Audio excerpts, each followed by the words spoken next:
Las sustancias que se manejan o que se transportan en la neurona son cloro, magnesio, sodio, potasio, y que se convierten en neurotransmisores, al igual que muchas otras sustancias, que son más de 50, que funcionan como neurotransmisores, y hay un intercambio de iones para el flujo de esas sustancias químicas. Siguiente, por favor.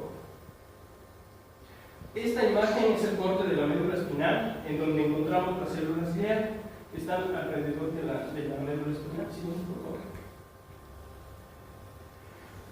Aquí tenemos las partes de una neurona, las dendritas, el núcleo, el axón, la mielina, la célula de Schwann, el nodo de Ramper, terminal del axón. Las dendritas en la neurona son muy importantes, ya que por medio de ellas se hacen las conexiones neuronales. Cuando estamos aprendiendo algo, esas conexiones van haciendo intercomunicación. Entre más profunda sea la información y entre más fuerte sea la conexión, más tiempo perdurará la información en nuestro cerebro. El axón, entre más amplio tenga su diámetro, más flujo de corriente eléctrica pasará por el axón. Siguiente, por favor.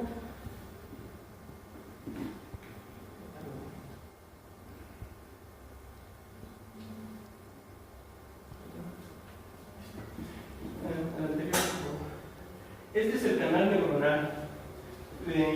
En esta parte de la neurona, aquí se da la presinapsis, este es el espacio sináptico, y aquí se da la postsinapsis.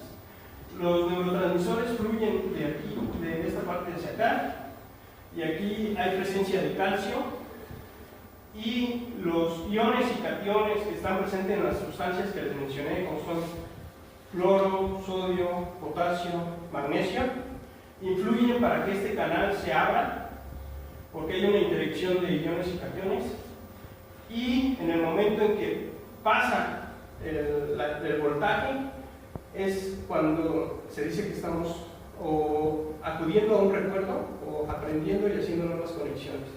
Siguiente, por favor. La fijación del aprendizaje por medio de la práctica. Nosotros, cuando aprendemos una gran cantidad de cosas, cuando tenemos habilidades motoras al practicar deportes, o cuando aprendemos algún idioma, el área del cerebro que se activa principalmente con respecto a los idiomas es el tálamo y el lóbulo temporal.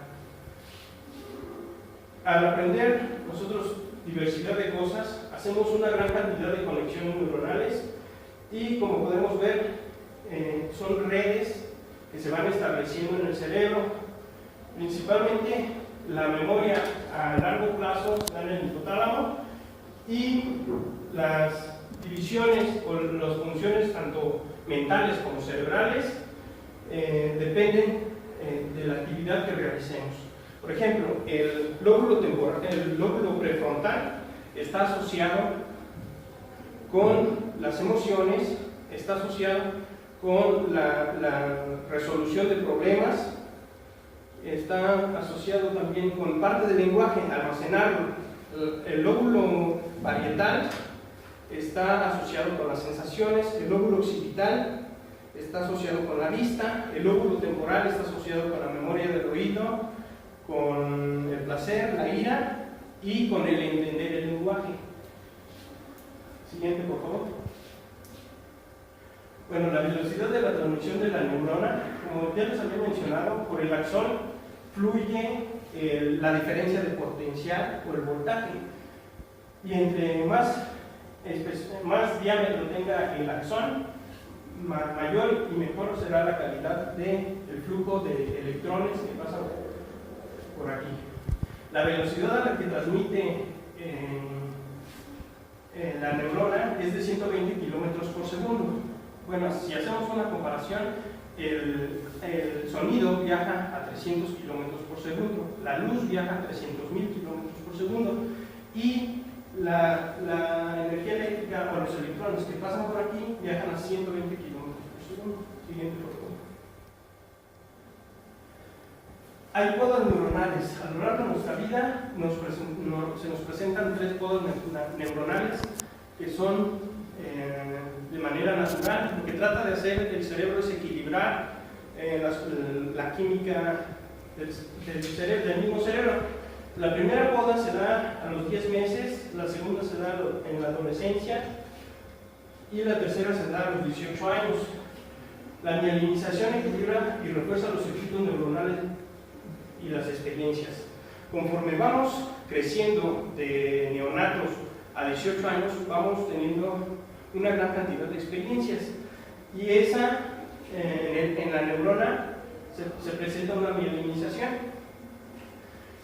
Como podemos ver, de neonato desarrollamos esta área del cerebro, ya cuando somos adolescentes, un adulto joven, y esta imagen se refiere a la versatilidad. Cuando tenemos versatilidad, quiere decir que tenemos una gran cantidad de conexiones y áreas activadas en nuestro cerebro. Un taxista, por ejemplo, según Humberto Caicedo en su libro El neuroaprendizaje, dice que sí es posible la neurogénesis hasta cierto punto.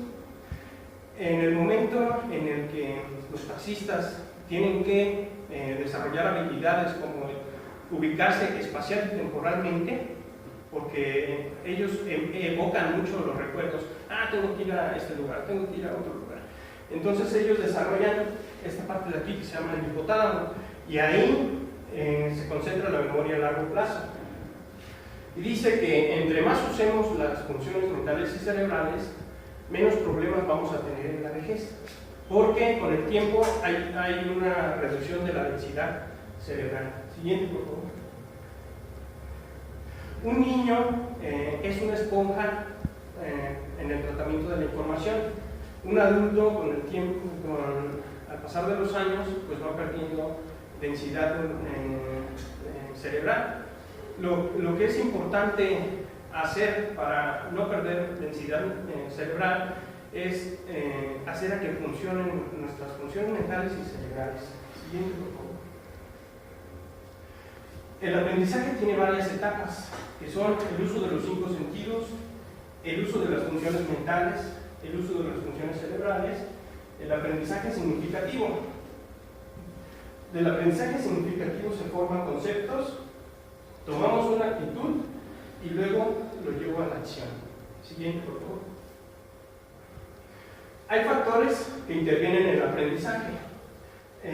La atención, fijar nuestros sentidos es uno de ellos, la motivación, las emociones, el ejercicio físico, el sueño, la nutrición, la disciplina, la memoria a corto y a largo plazo son factores que intervienen en el proceso de aprendizaje. Siguiente, por favor. Hay diferentes tipos de aprendizaje, como podemos ver, hay una gran gama de aprendizajes.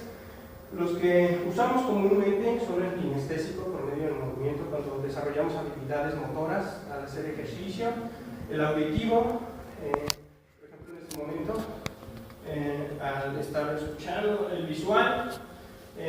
Muchas personas aprenden viendo imágenes o viendo videos. Siguiente, por favor. El aprendizaje significativo. El aprendizaje significativo se refiere a cómo, por medio de conocimientos previos, construyo nuevos conocimientos y en el momento en que los pongo en práctica, el aprendizaje se hace significativo.